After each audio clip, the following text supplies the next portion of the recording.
पूरा केस दाखिल करण वारंटे पूरा केस दाखिल करण वारंटे पूरा केस दाखिल करण लानत ऐसे जो वली द्वारे ते लानत टाइम आए असां डिग्री कॉलेज में वेठा आहियूं। मुंहिंजे आपी जे घर में गैस लॻल हुई, उन तां हल्की ॻाल्हि तां मुंहिंजी आपी मानी करे पई, ॾेर आयो उन ते मार कुट करे मुंहिंजी आपी चयो मां गैस हलायां थी, मानी करे वठां, मार कुट करे मुंहिंजी भेण खे लतां हण मुक्कां गंदो गारियूं, मुंहिंजी भेण खे मारियईं कुटियईं। उन खां बावजूद जॾहिं मुंहिंजी भेण सां विड़े पियो त मुंहिंजी भेण धिको ॾिनसि वञी, पाण लॻो बि पाण, मुंहिंजी भेण हालांकि एॾो धिको न ॾिनसि, पाण वञी लॻो हुन में।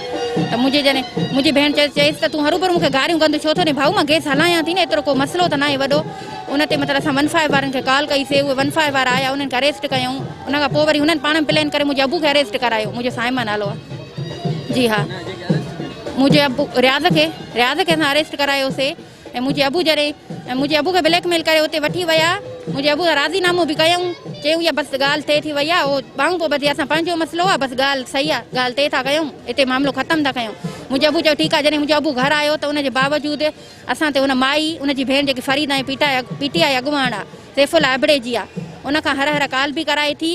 अब्दुल सत्तार मंगसी SHO वलीद नारो, उन ॾे कॉल थी कराए, उन खां चए थी हिननि ते असां ते कूड़ी FIR कई वई आहे, हीअ असांजी FIR आहे, इहा कूड़ी FIR असां ते कई वई आहे। जॾहिं असांजो राज़ीनामो थियो न त बसि ॻाल्हि ख़तमु थी वञे आहे न, त हुननि त बि असां ते कूड़ी FIR कई आहे। बराए महिरबानी सां इंसाफ़ ॾिनो वञे।